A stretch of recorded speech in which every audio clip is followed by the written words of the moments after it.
थाने में झूठी दरख्वास्त देने वालों का आखिर क्या हल है, कई लोगों का सवाल है। देखिए, थानेदार जो होता है एक पब्लिक ऑफिसर होता है और पब्लिक सर्वेंट को अगर कोई झूठी इंफॉर्मेशन दे तो उसके पास पावर है कि वो सेक्शन 182 पाकिस्तान पीनल कोड के तहत कार्रवाई कर सकता है। कार्रवाई करने का मतलब ये है कि वो एक कलंदरा बनाकर मुतलका मैजिस्ट्रेट को भेज के उस शख्स को सजा करवा सकता है जिसने झूठी मालूमात दी है। अब इसका कानूनी तरीकेकार क्या है, मैं आपको इस वीडियो में बताऊंगा। सबसे पहले सेक्शन 182 क्या है, मैं इस वीडियो का हिस्सा बना देता हूं। अब सेक्शन 182 के तहत कार्रवाई कैसे होगी, उसके लिए सेक्शन 195 सीआरपीसी पढ़नी पड़ेगी। सेक्शन 195 सीआरपीसी ये कहती है कि जिस पब्लिक सर्वेंट को झूठी इंफॉर्मेशन दी गई है, वो पब्लिक सर्वेंट जब भी कोर्ट के अंदर कोई कलंदरा भेजेगा तो कोर्ट उसकी कॉग्निजेंस ले सकती है। लेकिन कॉग्निजेंस लेने से पहले हमें सुप्रीम कोर्ट की नई जजमेंट को देखना पड़ेगा। इस जजमेंट के ऑथर जस्टिस अकील अब्बासी साहब हैं। इस जजमेंट के अंदर कहते हैं कि 182 के तहत कार्रवाई हर सूरत हाल में नहीं होगी। यह नहीं कि आपके खिलाफ थाने में दरख्वास्त आ गई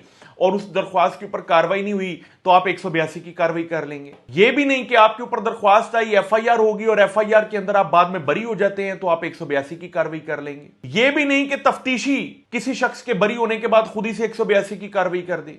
182 की कार्रवाई करने का एक प्रॉपर मैकेनिज्म है। यानी अगर किसी शख्स के खिलाफ कोई दरख्वास्त आई, उस दरख्वास्त के बाद एफआईआर हो गई, एफआईआर होने के बाद तफ्तीशी जब उसकी इन्वेस्टिगेशन करता है तो उसका बी कैटेगरी के अंदर चालान बनाएगा। बी कैटेगरी में चालान बनाने का मतलब यह है कि वो कैंसिलेशन रिपोर्ट बनाएगा और बताएगा कि ये इंफॉर्मेशन झूठी है। और ये बी कैंसिलेशन का चालान बनाने के बाद 173 की जो रिपोर्ट है कोर्ट में जब सबमिट करवाएगा तो कोर्ट के पास पावर है कि या तो उस कैंसिलेशन रिपोर्ट से अग्री कर ले।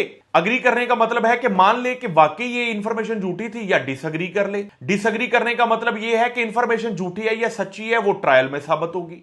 तो जब कोई शख्स झूठी इंफॉर्मेशन देगा और वो झूठी इंफॉर्मेशन पर एफआईआर होने के बाद, इन्वेस्टिगेशन होने के बाद ये साबित हो जाए कि ये इंफॉर्मेशन झूठी है और बी कैटेगरी का चालान बन जाए और वो चालान कोर्ट में सबमिट हो जाए और मैजिस्ट्रेट या सेशन जज इससे अग्री कर जाए, उसके बाद वही इन्वेस्टिगेशन ऑफिसर या वही ऑफिसर जिसको झूठी मालूमात दी गई थी अब 182 का कलंदरा बना सकता है। इसके अलावा कोई सूरत हाल नहीं 182 के कलंदरा बनाने की। तो सवाल तो लोगों का फिर वही रह गया कि जो झूठी दरख्वास्तें देते हैं उनका फिर हल क्या है। जो झूठी दरख्वास्तें देते हैं उनका हल यह है कि आप उनके ऊपर सूटफाट डैमेजेस लगाएं, आप कंपनसेशन डिमांड करें। उनका हल यह है कि आपको अगर उन्होंने बदनाम किया है पब्लिक एट लार्ज में, लोगों को बताया कि यह फ्रॉडी है, झूठा है, मक्कार है, तो अगर आपको डिफेम किया गया है नाम लेकर पब्लिक एट लार्ज, तो आप सूट फॉर डेफेमेशन फाइल कीजिए। अगर सोशल मीडिया पर इन कार्रवाइयों को चलाया है और सोशल मीडिया पर आपको बदनाम किया है तो आप पीक एक्ट के तहत कार्रवाई कर सकते हैं। ये तमाम सूरत हाल आपके पास अवेलेबल हैं।